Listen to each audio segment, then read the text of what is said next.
I also want to reply to something that you said, which is I thought was so profound. I don't even think you realized how profound it was when you said it. But you were talking about how people say, it's just year one and they weren't expected to win. If it's year one and you weren't expected to win, what are you expected to do? You're expected to experiment and figure out what it takes to win, right? Like if you're saying, hey, year one, year zero, as they say, never really expected a title this season, just have a good season and see how things go. Next year's the real year. If that's the case, doesn't that put even more onus on experimenting with different combinations and seeing what you have and seeing what works in year zero, where there's no expectation of winning, but more of an expectation of being prepared to win next year?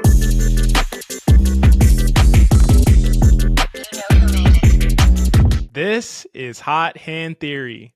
This is a podcast where we talk about the NBA and break things down from an analytical perspective. I'm your co-host, XJ. As always, I am joined by my brilliant co-host, Geoff. I have to start the show by saying welcome to many of you who are new here. Geoff, you and I, Hot Hand Theory, just had its biggest video ever, our first ever video essay by you on JJ Redick and the incredible coaching job that he's done this year. At this point, at the time of us recording this podcast, that video has amassed over 180,000 views on YouTube and gained Hot Hand Theory nearly 1,000 subscribers. So, welcome. If you're here for the first time, I definitely want people to know that we're going to be continuing to craft and produce high quality video essays as part of our regular content to go along with our podcasts.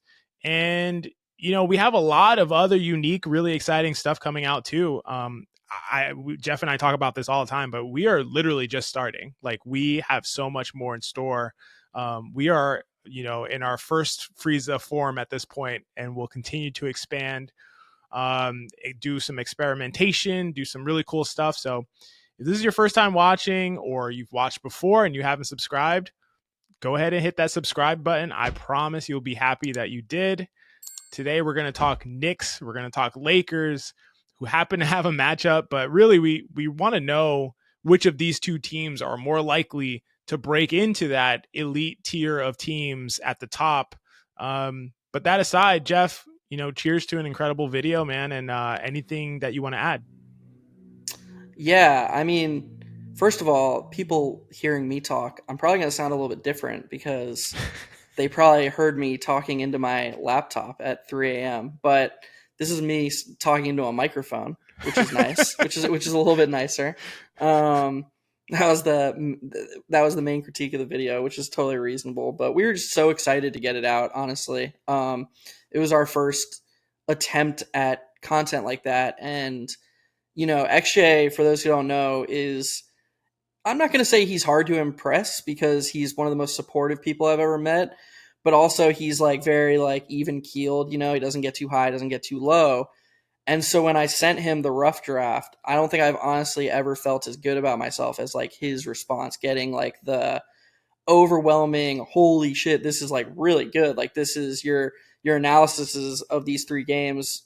It was just, we were really excited to get it to you all because it was such a unique way we thought of analyzing this coach, how this guy took these three different matchups and approached them so differently, with the underlying foundation of his coaching being adaptability. That is what he's preached since the first day he got the job. Honestly, before he got that job, that interview with Taylor Rooks where he talked about why he might be a good coach, adaptability is what he said. So we were just really excited to get that out to you. And like XJ said, we have a lot more going forward. This is sort of just the tip of the iceberg in terms of our vision for what Hot Hand Theory is. What we've always said to each other is that we are the band. XJ and I are the band. And, as long as the two of us are driving the content, honestly, anything is on the table. We're always going to love talking basketball together, but there's so many other medium forms that we can bring y'all content about the NBA. And that's the most important thing because we love this sport so much. So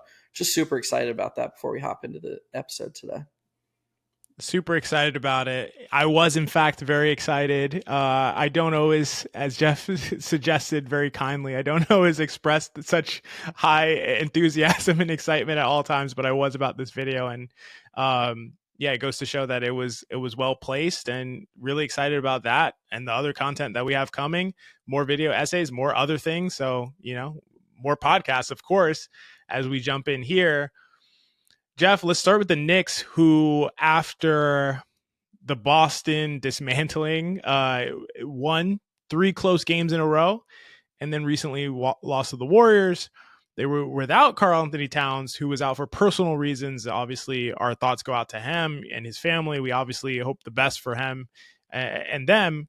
I don't think we can assume anything about like when he'll be back or anything like that. So I think we just kind of put that off to the side. But the Knicks have had Towns for most of the previous games, and yet we are seeing some concerning trends with the Knicks offense struggling since coming back after the All-Star game.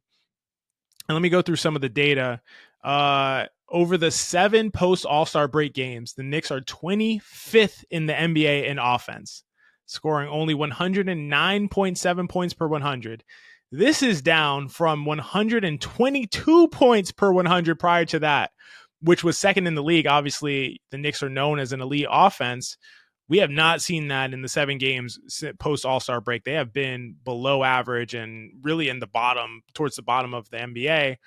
And their defense actually has held pretty steadily right about around where it's been all season. We've seen them go from being an elite team in terms of getting shots in the paint and shots at the rim to, that falling a bit, and not supplementing with more threes as we would expect. Okay, you're not getting shots at the rim. Maybe you're getting more 3-point attempts, the next most valuable shot. Instead, they're just taking a higher percentage of their shots from the mid-range. And it's not just, Jalen Brunson floater short mid-range jumpers, but these are long mid-range shots that the Knicks are getting. Over the last 7 games, the Knicks are shooting 9.9% of their shots from the long mid-range, which is 5th in the league over that time, behind the usual suspects, the Kings, the Suns, the Bucks, the Nuggets, teams that you would expect to be there.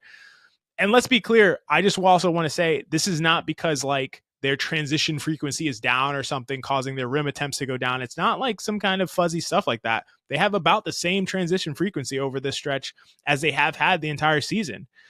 And then the last thing data-wise that I wanted to mention was we've seen them go from their 3-point shot making being absurdly good, albeit on very low volume in terms of being a 3-point shooting team. But they were shooting 38.3% from 3 before the All-Star break. Since then, they've been shooting 33.8% from 3. That's a huge difference. So I think some very much expected regression, as we've talked about with all these teams who shoot above their heads, and this was expected. But, and we can definitely expect them to shoot more in between those two percentages, I think, most likely moving forward.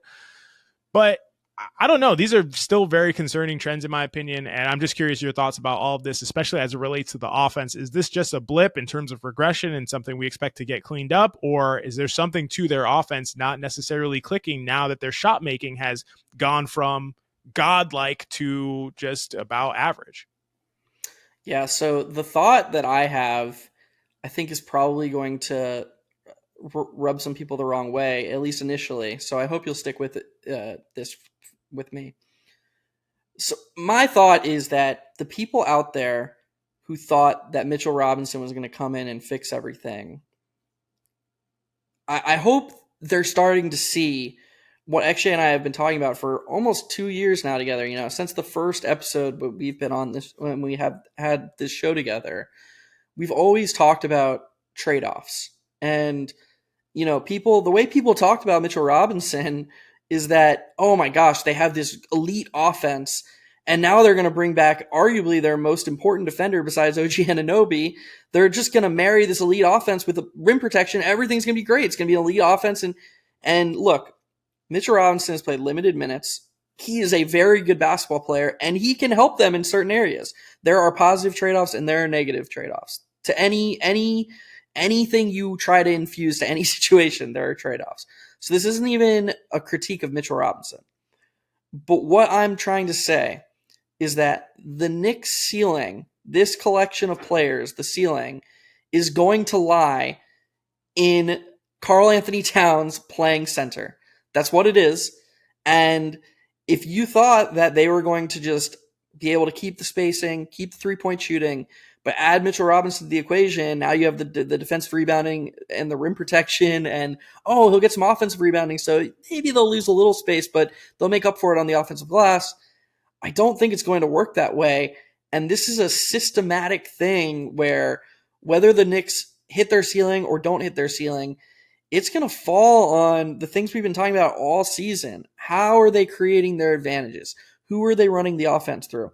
What are their spacing principles? What is their shot mapping like? These things are matter, and these need to be the foundation of their offense, especially when Towns gets back. I don't think that we can analyze them fairly or rationally without Towns, because there's a strong argument that he's their most important offensive player. As much as Jalen Brunson does for the team, as much as he creates and takes on a heavy burden, Karl-Anthony Towns' spacing is extremely important to the equation.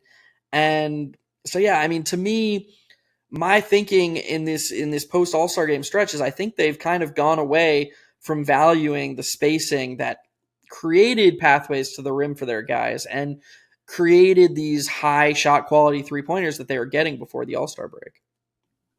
Yeah, that's a great point. And I think that is definitely a major part of the equation that's leading to this. I will say, of course, I think it goes without saying. I know you know this, but I need to say for our audience, like, we recognize that Mitchell Robinson is just coming back. It's not fully healthy by any means. Has not played basketball in many, many months, and will be better and will provide other advantages like his offensive rebounding when he gets back to being the offensive rebound monster that he is, and those provide other kinds of offensive opportunities. And so that's definitely need to be baked into the equation. Obviously, Geoff is aware of that. We're both aware of that. But that being said, it is important to note that you can't just move Towns to the 4 and expect to have some of the same kind of offensive opportunities that you'll have with him at the 5. It's just an entirely different thing. Like, we've seen that from the Timberwolves days. We've seen that throughout his career. We've seen his impact at the 5 and at the 4 and what the difference looks like. And if anything, as the NBA has changed over time, that's only going to get further exacerbated. And when you have Towns playing the 5, the position that he has been playing with the Knicks before Mitchell Robinson coming back, and a lot of people have wanted to see him move over to the power forward position. When you have Towns at the 5, it's such a unique, like, gift to your offensive lubrication, if you will, in terms of everyone being able to gel and mesh together, and so many more openings. It's also just like unique from the standpoint of, if a center is on Towns, now you have the center away from the rim. If you put a wing on Towns, now you have a center guarding someone else who is much more mobile and uncomfortable with the position that they're in. Even if it is Josh Hart, who has become even more of a non-shooter than he has been at earlier parts of his career. So there's just so many advantages. We don't need to talk about it all again. We've talked about this a million times, but I do think that's a factor in what's happening right now. And Towns is going to be the key for the Knicks offense, as Brunson and Towns both are. But Towns at the 5 is in particular going to be important and essential for them to maintain their elite offense moving forward, going into the playoffs. Yeah, and thanks for clarifying. I, for the millionth time, just need to remind myself that this stuff isn't baked in to our listeners' analysis of what I'm saying, because that's not fair to them to assume that they know what's in my head. Of course, Mitchell Robinson is going to be good. He can even be an important part to this team. I just don't think that can come at the expense of Towns playing major minutes at the 5 in their most important lineups. That was my main point. Mitchell Robinson is someone who was the most important player for them in a playoff series win just 2 seasons ago. So this is a guy who, when I say there's some positive trade-offs and there's some negative trade-offs, I'm not implying he's like a neutral player. His rebounding, his rim protection, these things are very important. His screening, like we've talked, which I do know what that is. I was gonna say, do you know what that is, dude? These are things that are very important to the team's offense, but I just don't think he can be the linchpin in terms of make or breaking the Knicks' chances of reaching their ceiling. I don't think their ceiling lies in Mitchell Robinson playing center next to Karl-Anthony Towns. I think he's a variable in the equation, but I don't think he's the whole equation. Not that anybody's really ever even implying that, But I do think there was this insinuation that they could just stick Mitchell Robinson next to Karl-Anthony Towns, slide Towns to the 4, and everything would just be the same on one end while they'd get way better on the other end. And I just don't think that's going to be the case. Yeah, I think it's important. I think we have all the caveats in place that I think are necessary. But yeah, in general, and even in particular, I agree with you in your position on it. There are two other players that I think are important to talk about as it relates to this Knicks team and kind of the offensive performance that we've seen of late. And I think those are Josh Hart and Mikal Bridges. With Josh Hart, we are unfortunately from a Knicks perspective seeing something, I don't know, completely expected, maybe not to this extent, but expected, and that we've talked about on this podcast numerous times about the season. Josh Hart was basically playing his best basketball, not basically, absolutely playing his best basketball of his career for an extended period of time, and has been the beneficiary of the spacing that Towns brings, the attention that Jalen Brunson brings, allowing him to kind of get really great cuts to the rim, the way that teams are playing off of him and giving extra attention to the other threats that the Knicks have. We've seen Josh Hart be able to take advantage of that and have his personal best impact of his entire career. But of late, part of that, I should say, has been because he's been able to make shots. And early in the season, he was shooting 40% for a pretty significant number of games from three, and kind of have come down a little bit, but still around like 36, 37%, which is excellent for Josh Hart. Josh Hart just played what I thought was easily his individual worst game of the season against the Golden State Warriors. I will say his knee definitely may be bothering him, as obviously he missed the first two games after the All-Star break with patellofemoral syndrome. I think that's how you say it. In my opinion, probably the insane minutes that he's been playing, catching up. But, he's not only been a benefactor, or not only not been a benefactor for the Knicks stars, that is helping the Knicks' best players be maximized through things like off-ball gravity and his elite defense, potentially on the ball especially. But he hasn't been much of a beneficiary either after the All-Star break. Entering the season, like I said, red hot from three. He's now shooting 21% from three over his last 20 games. His attempt volume has gone down. His overall impact has plummeted from his career high to, more that something that looks like in line with the rest of his career. I expect Josh Hart to perform better moving forward. I think he needs some rest for his knee. I think he needs some more confidence in his shot. It's gotten to the point where Jalen Brunson and Josh Hart are talking about his shooting on their podcast and his reluctance to shoot. To me, that's more indicative of like, there's something going on and they just want to speak to it. They want to bring it out in the open and not let it fester in his mind. That's what that means to me, the fact that they're bringing that public. But with Towns out, you're now starting Mitchell Robinson for a bit, and then you're going to Precious Achiuwa. I don't know.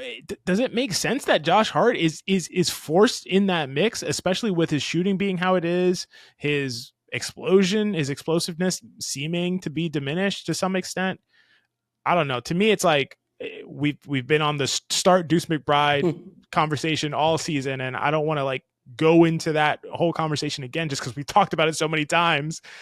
Starting from preseason, Geoff has posted a clip about him talking about it and us talking about it before the season started. But I don't know. Why is Josh Hart starting and you're forcing a bad 3-point shooter next to Mitchell Robinson and then Precious Achiuwa? I just don't understand some of the reasoning behind it during this lull for Josh Hart. It can give you an opportunity to get looks at different lineups. He's struggling a bit right now. I'm sure he'll get things together. He can play fewer minutes, which he should, to kind of recover that knee and get the rest that he needs for it. You have a player who's a better fit in a lineup that includes Mitchell Robinson and Precious Achiuwa. Why is this being forced to I just don't understand. Geoff, I need you to help me figure it out. Well, we know that Tom Thibodeau loves the certain things that are Josh Hart's strengths.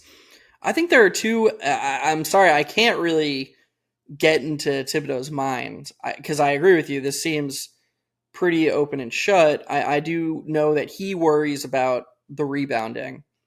Like the Knicks rebounding would fall off a cliff if OG Anunoby was the power forward and Mikal Bridges was the small forward, and then they had two smaller guards in the backcourt.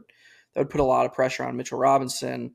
I don't think that's a sufficient enough argument to mitigate all the other trade-offs. First of all, I don't know that that's true. We don't know that that's exactly. true. We don't have any evidence that that's true. That's a total assumption. But second of all, even if you accepted that it was true, there's just not a strong enough correlation between defensive rebound percentage and overall, effectiveness to justify that. 4 of the bottom 10 defensive rebounding teams in the NBA this year are Cleveland, Oklahoma City, Indiana, and Memphis. Like 4 of the 8 best teams. So like, I don't agree with it. But there's 2 aspects of this that I don't think a lot of people are talking about. And the first thing I want to say is, when you talk about Josh Hart and this Knicks team, the first thing is always the spacing. And I do think that the spacing concern, it's a real one. But people aren't talking about the defense at all. And it's the defense that's, in my opinion, more so taken a huge hit from him. He has been not good defensively, to say the least. The Wowie data is very concerning. The Knicks in 581 minutes without Josh Hart on the court, their defensive rating is 109.5. With Josh Hart on the court, it's 117, so they're 7.5 points better. The Knicks have a plus 11 per 100 net rating when Josh Hart doesn't play. They've been very good, to say the least. That would be one of the best teams in the NBA with Josh Hart on the court. And I would argue, XJ, that his on-off net swing is actually bloated. And the reason I say that is because if you look at the offensive side of things, offensive rating without Josh Hart, 120.5. Offensive rating with Josh Hart, 120.4. We have sufficient evidence now, XJ, that the Knicks offense takes a huge hit when Josh Hart's on the court against smart teams. So basically, the offense being elite with or without Josh Hart, in my opinion, is hugely bloated by Josh Hart playing a lot of minutes against bad teams or not the smartest teams who are guarding Josh Hart in ways that the best teams aren't, like we've seen Boston do, like we saw OKC do. The other elite teams when the Knicks offense just falls off a cliff. So you have a net swing of minus 7.5 per 100 possessions that right now is entirely carried by defense. The Knicks defense is 7.5 points per 100 better when Josh Hart doesn't play. But that number isn't reflecting that I think the offense is also clearly better when Josh Hart doesn't play, at least relative to their best lineups, which of course are going to include Deuce McBride when you have more shooting on the court. This is all a long way of saying, no, Josh Hart is not a negative player. Get that out of your mind. But his deployment right now, in terms of just basically being thrown out there against any team, any lineup, any situation, as if his positives are the only thing that matter and his negatives don't matter, is not helping his impact. Right now, it's hurting his impact because, simply put, he is not that type of player who can just be out there against anybody, against any opposing coaching strategy and thrive. He is a very specific player with very specific strengths.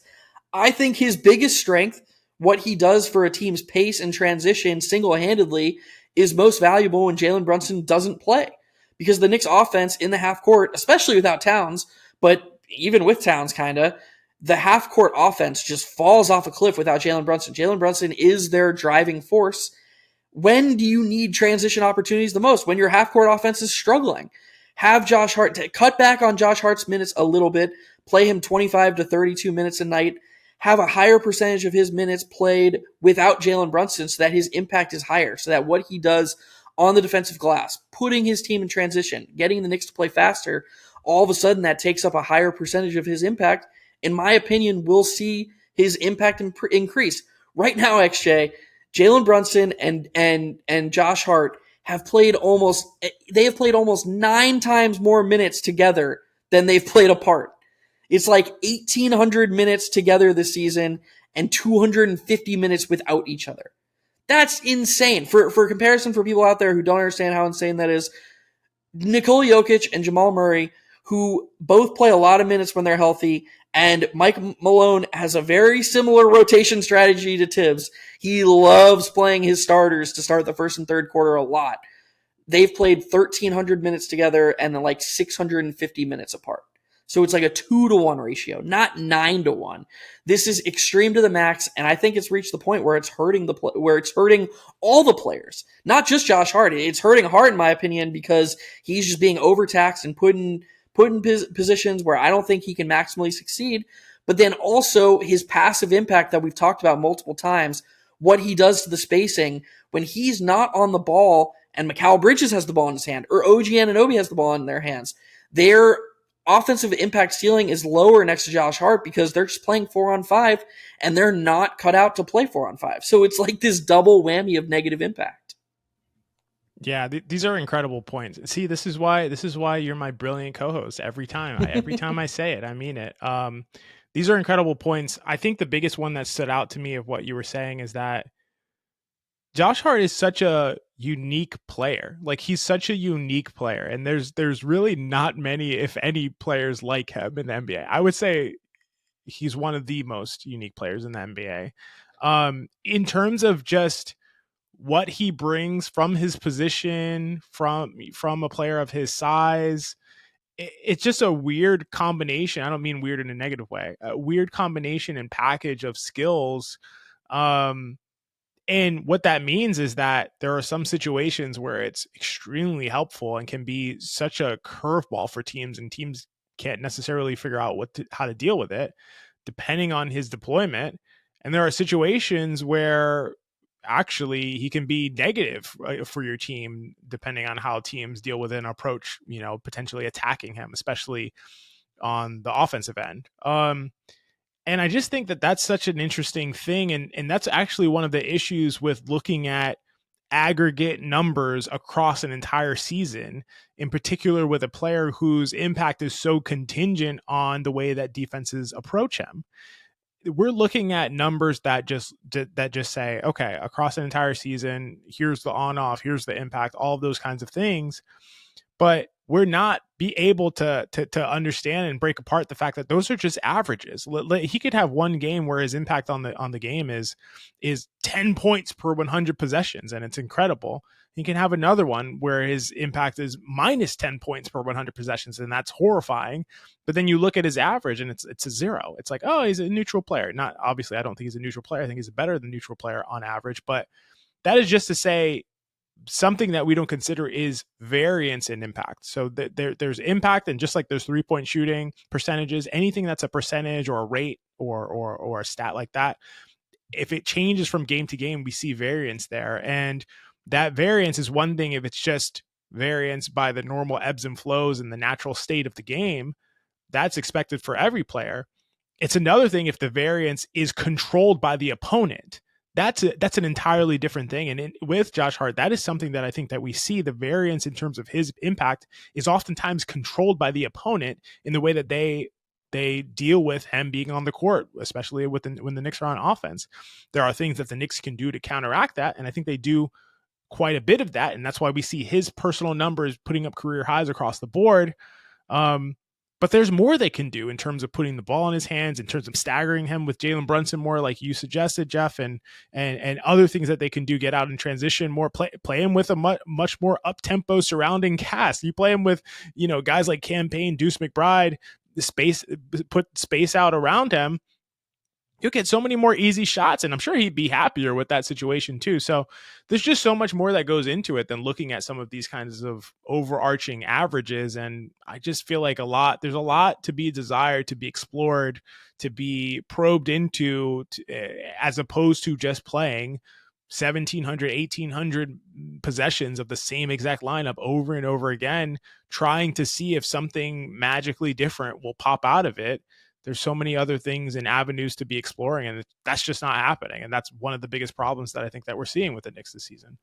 Yeah, it's definitely the biggest disappointment of the season. I wish I could say it wasn't easily predictable once we saw what the opening night starting lineup was. But I think, honestly, the writing was on the wall the second that first opening night starting lineup came out. We said it in the preseason podcast. If Josh Hart starts, there wasn't going to be this lineup versatility that's required with a team like this, with an unknown. A lot of Knicks fans like to say, oh, well, this is year one. This is year one, so the expectations aren't that high. Okay, well, it's year one. This is the year to figure out what you have. It's not the year to know what you have and only do one thing. That is nonsensical. And also, remember, it may be year one, but until Towns went out with whatever he's dealing with right now, this has been an outlier of all outliers in terms of injury luck and variance. So this is stuff the Knicks have to capitalize on. They're 40-21. They're as healthy as possible as they can possibly be, especially given the minutes total people are playing. I just don't think they can afford to be like, this is a 5-year plan. We have no idea how the league's going to change. We have no idea what. I mean, Kyrie Irving spends 6 weeks doing what Josh Hart and Mikal Bridges have been doing for months. And did Kyrie Irving tear his ACL because his minutes increased? Maybe not. Was he more likely to suffer an injury because his minutes and his role increased across a great sample size like that? You know how we feel about that. And so this isn't a minutes discussion, but it's a discussion about this team needs to do everything it can to maximize this season because they have a real chance. And the lineup stuff is just another example of how, I'm going to throw this back to you, XJ. I think we can now throw Josh Hart in this mix of players because he has, as you alluded to, fallen off. Is a single Knick right now, is there a single Knick that you can think of who is being maximized?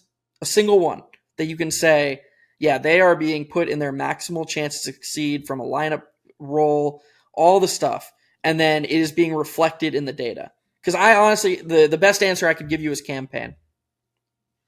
I wasn't expecting that's what I got. I got campaign. I think there's meat on the bone for every single other Knick.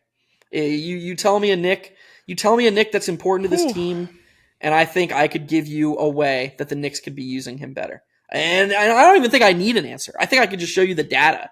I don't even think it's on me to defend this argument and with an answer because I'm not a coach. I'm not being paid millions of dollars to do this. But the data is the data. Every single Knick right now, XJ, if you look at their, I'm going to be simplistic. Look at EPM. Every single important Knick, downward trajectory. Every single one.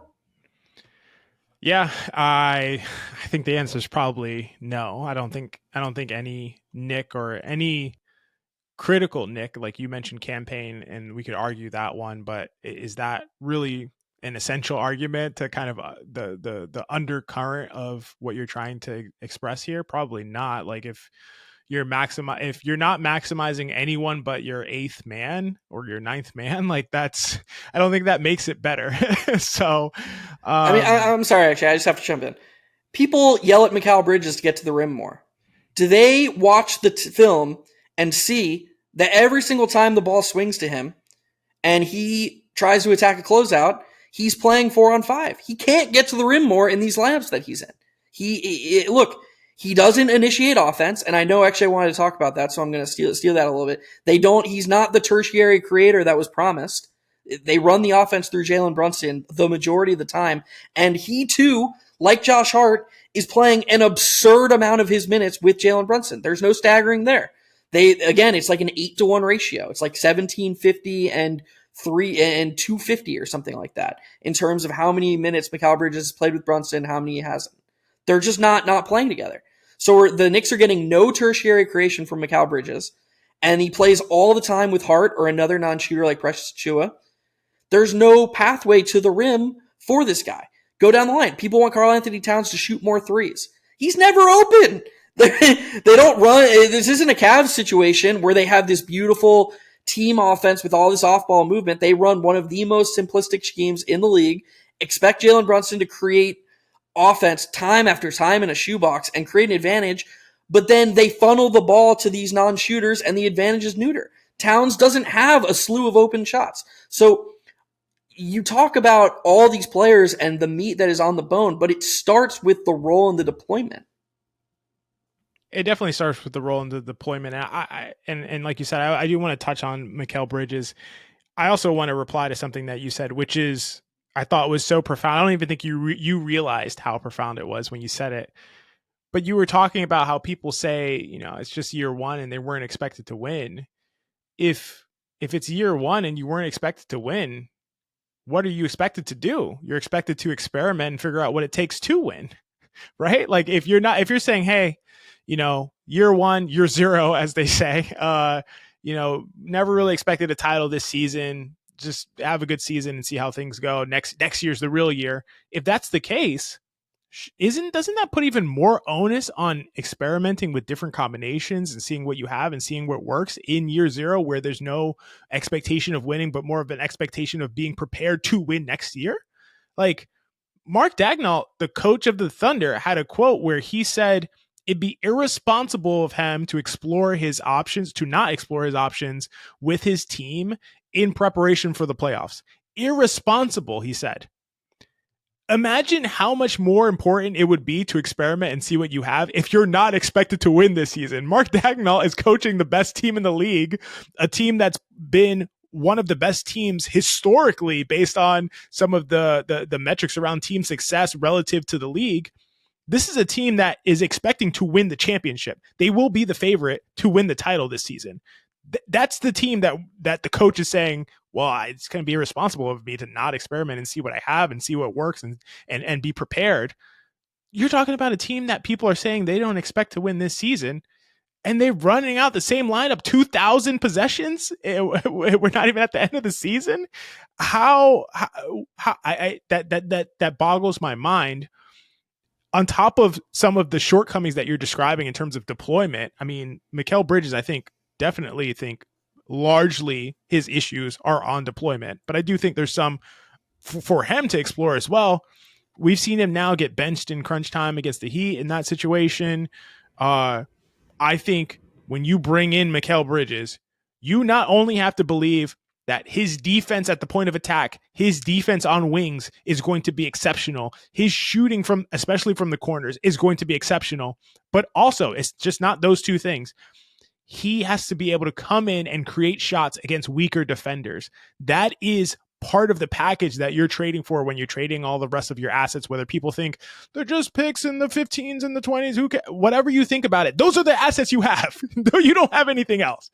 So when you move those assets, there's an opportunity cost involved. Now you don't have the ability to move those assets because they're gone. Regardless, when you bring in this player that has been consistently defended by the likes of Trae Young, Tyler Hero, Tyrese Halliburton, by Steph Curry against the Warriors, Tyrese Maxey, when they play the Lakers, Austin Reeves, he probably won't play in the game tonight, but Austin Reeves, like, this is a player who is not supposed to be a player where defenses can hide their weakest defender and have them not only not get exposed, but also just take a break defensively and even help off to some extent if he's above the break, because, the teams are not afraid of him killing them from above the break, which makes life harder and more difficult for the Knicks' primary initiators. Geoff, do you know that Mikal Bridges, and this is a team stat, this is not a Bridges stat, this is a team stat, his shooting foul percentage, so percentage of shot attempts on which he was fouled this season, is 3.6%. This is 12th percentile. This is by far the worst of his career. The previous worst of his career was 9.2%, which was 54th percentile. This is unbelievably low for any player. For a guard, is ridiculous. I mean, for a guard or a wing, it's ridiculous. Someone who has the ball in his hands and is able to create across his career, this is an unfathomable number. 3.6% of his shot attempts he's fouled on. That is crazy, especially for someone who's being guarded by guys that he should be able to overmatch. Again, I think this is a team stat. I think it's about what you said. Brunson and Bridges spending all their time on the court together, and in those cases, you're generally going to go with Jalen Brunson to create as opposed to Mikal Bridges. I wouldn't always agree with that, especially when we're talking about one is being guarded by one of the best perimeter defenders in the world, and the other is being guarded by Trae Young. I don't know that I would agree with that approach, but this is what you're getting, and I think this has to do with a team approach. I think this has to do with Mikal Bridges, and I just think deployment is the biggest issue that we've seen for the Knicks this season. I find it fascinating that he seems to have landed on OG Anunoby being the fifth guy with the bench unit. Like, I hate that so much. I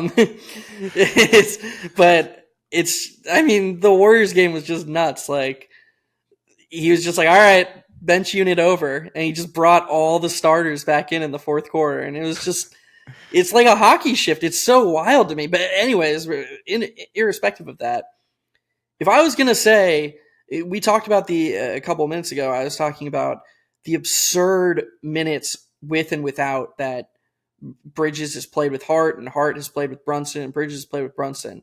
If there was one guy on the entire Knicks that I was like, okay, this guy should just always be on the court when Jalen Brunson's playing, it's OG Anunoby. That's it. Like, that is the guy who is 100% maximized with Brunson without stepping on his toes at all, and maybe is hurt a little bit without Brunson because he needs someone to create his shot for him. There's no, oh, OG, you're on the court without Brunson, so we're going to run. They don't run the offense through him. They run it through Payne. So, like, why not make Bridges that guy or Hart that guy where their skill sets can be amplified in these non-Brunson minutes?